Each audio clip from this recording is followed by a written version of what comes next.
What's up, y'all? Down to casual. First ever video, first fight card prediction. Here it is. We have Beck versus Sena. This one's going to be a close one. I'm going to pull up film and discuss why I choose these fighters, but I'm just going to go over the fights first. This is a super middleweight fight, 168. Then we have Frank Martin versus Nahir Albright.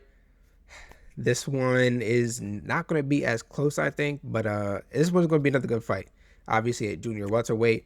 Then we have Gary Antoine Russell and Andy Hiraoka.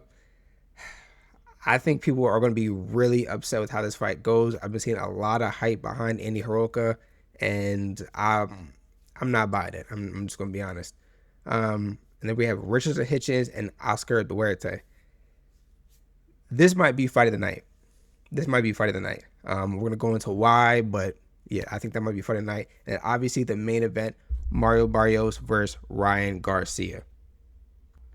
So this is a fight that, I don't think it's going to be the prettiest fight, okay? But something I want you to notice right here is the footwork. Beck is able to always stay on the outside of his opponent's foot, which Sena isn't able to do as much. But one of the problems is that Sena drops his hands.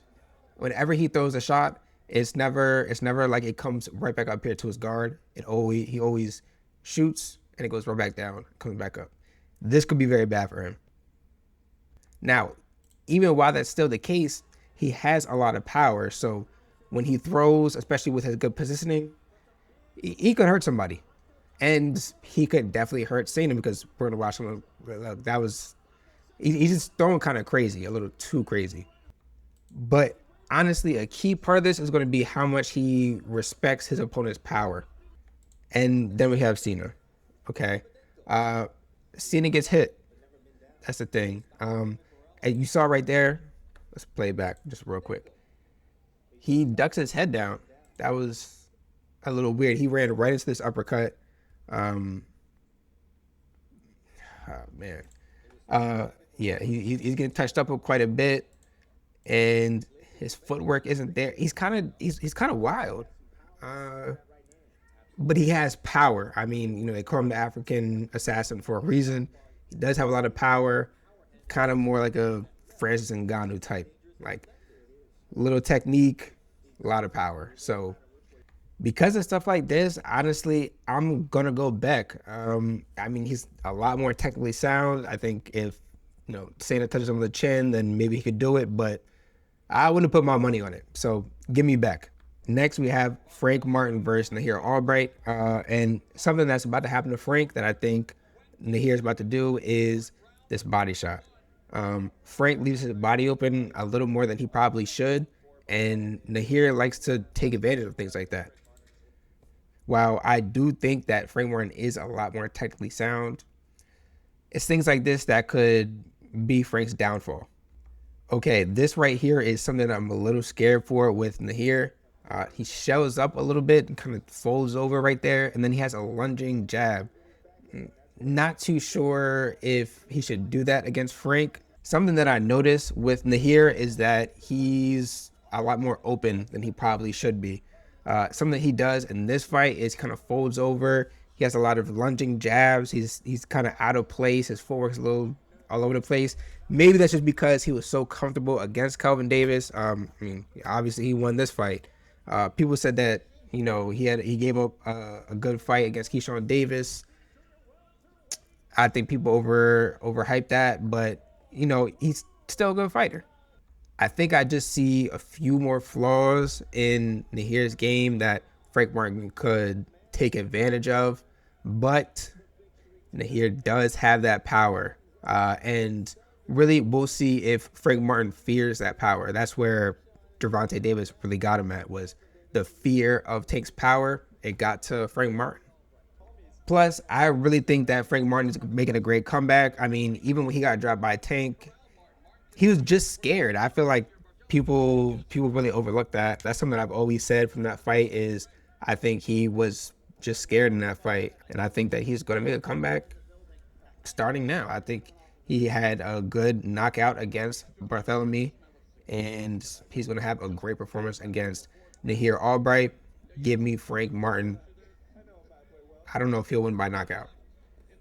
Probably not win by knockout, but I give me Frank Martin by unanimous decision. Okay, next we have Andy Hiraoka versus Gary Antoine Russell.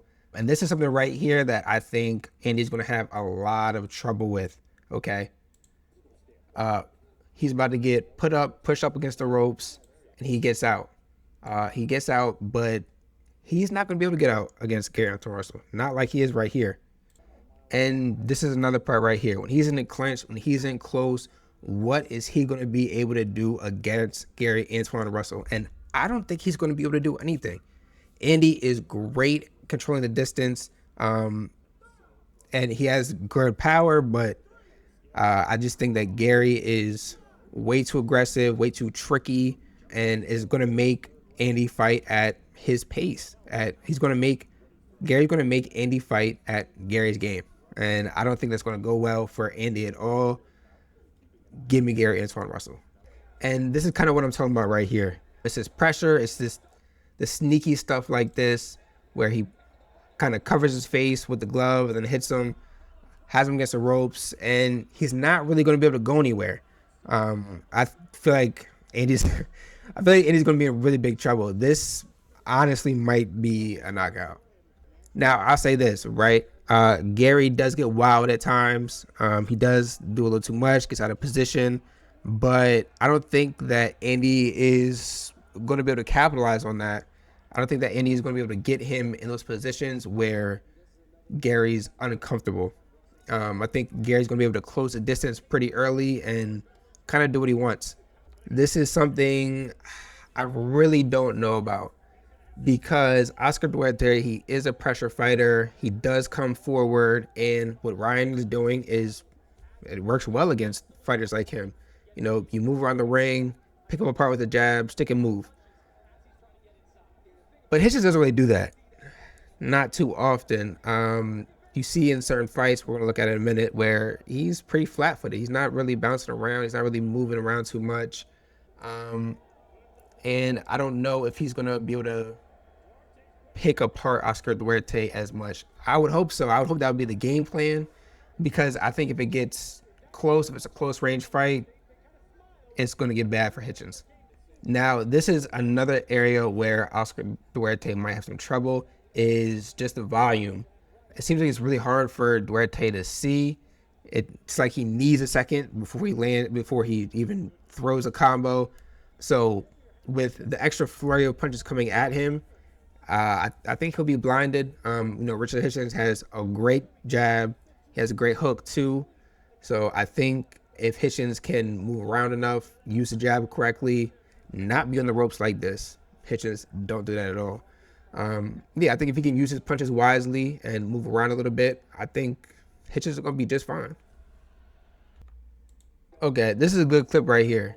Using the hooks, using the jabs, keeping him at bay.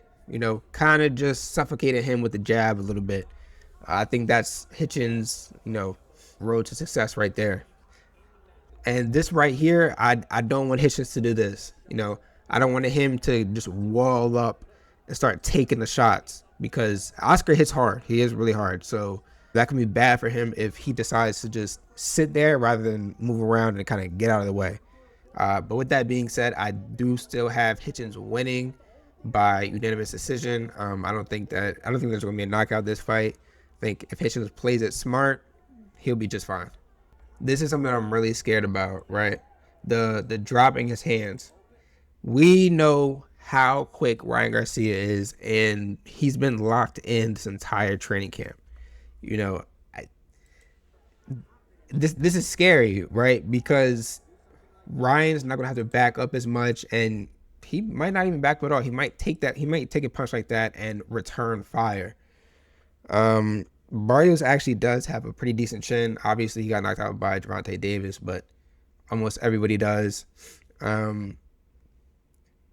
How long can he take that, right? And this is like, you're dropping your hands in round one.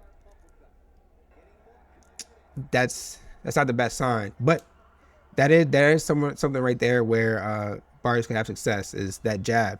He has a good jab. He has a size advantage. He has a reach advantage. That could work in his favor. This is where it's concerning. Don't like Barrios. Stop letting people. Barrios should stop letting people dictate the pace, dictate the distance. That's not going to be good for him. Like use your reach. Use a stiff jab. Do, establish your dominance.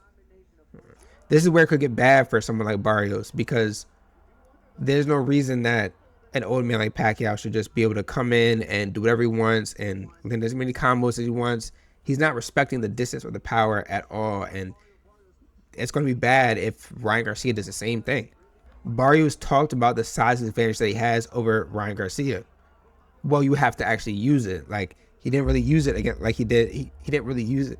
Barrios talked about the size advantage that he has over Ryan Garcia, but he didn't even really use it against Pac-Man. What is he going to do against Ryan Garcia, someone who's still a bit quicker than Pacquiao?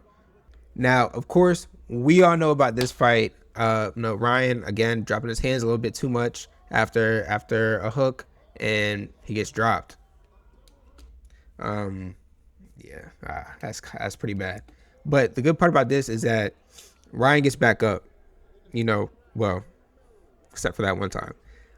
Ryan, he can get knocked down, but he's going to get back up, and see, he's going to get just right there. That quick, stiff jab. That's something that Ryan Garcia could have a lot of success with against Mario Barrios, and that's kind of what I'm aiming for.